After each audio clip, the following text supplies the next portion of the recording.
Smith, and this is Endiatx, and our mission here is to create ingestible pill robots. All right, so we talk about origins. 37 years ago, that woman gave birth to me in a dirt floor cabin in the Sierra Nevada mountains. I was raised by hippies who hang glided in the mountain rotor system there. It was pretty amazing. Naturally, I became an aerospace engineer, and I kind of have my own ideas of what is possible and what is impossible. This team can do pretty much anything. Dan Moyer, one of the most intelligent people I've met, is in this audience today. Brilliant electrical engineer. James Erd, the most passionate metal artist, machinist, and Renaissance man I've ever met. Alex Lupke from Google X, and my brother, Dr. Benjamin Bonas, an ER doc who plays with F-15s on weekends. So what are we here to do?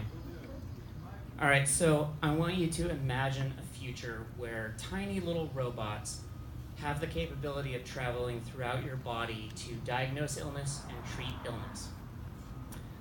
So a simple way to begin with this opportunity is just to say, hey, let's have a dignified colonoscopy, right? Right? A colonoscopy and a pill. You don't have to get sedated. You don't have to get put under. But at the other end of the spectrum, imagine a tiny grain of rice slowly working its way towards what would otherwise be known as an inoperable brain tumor. All right, we see the ability of these robots to have a profound impact on people's health.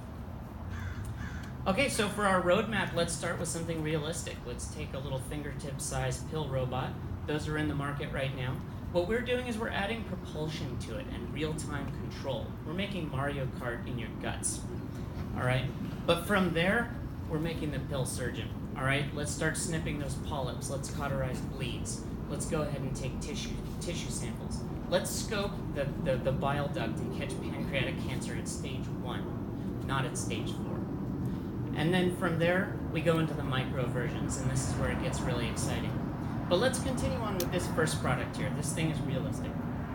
Okay, so I think everyone here is probably familiar with the concept of endoscopes and colonoscopes, especially males over the age of 50. All right, these devices are extremely effective, and they give doctors an ability to probe and learn and fix problems.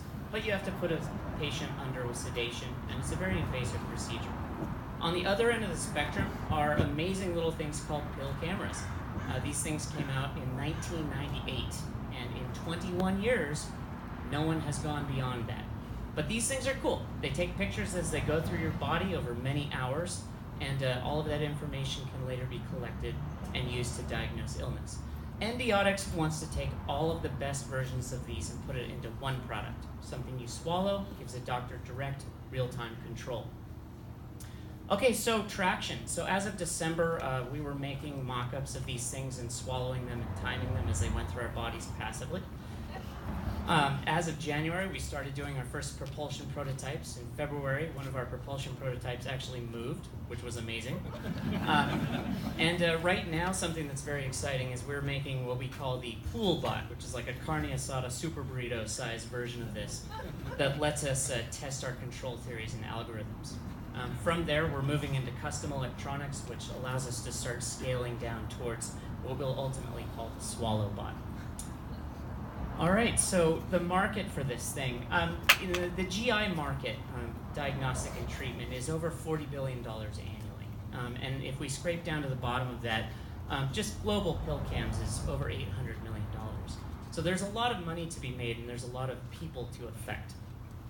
For our business model, we realized that we could kind of target the capsule endoscopy, the pill cam market. So we interviewed a bunch of GIs and got an understanding of how much they pay.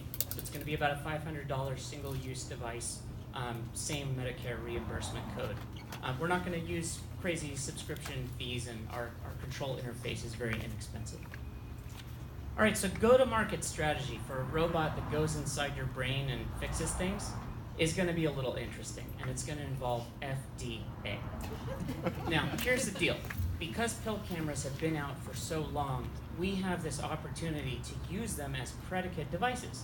And for our first device, we're simply adding propulsion to what is already there. So we can use a process called the 510K process, which allows us to lean heavily on what has come before us. We then will file a series of special 510Ks as we expand our market share, and finally additional 510Ks each time we come up with something new. But what this means is we see a direct path to market for our first product in a relatively reasonable amount of time. All right, so right now you catch us in the middle of raising $500,000, and we have a really simple goal. Before the end of 2019, someone, possibly in this audience, is going to get one of these robots in their body, in real time, being controlled and driven around the GI tract. And that is huge for us. In addition to that, we're going to be sort of upgrading from our basic provisional patent filings to a really big patent, and fully hashing out the clinical regulatory strategy to make this thing real. And please inquire later if you'd like to be a part of this project. Thank you. Yay.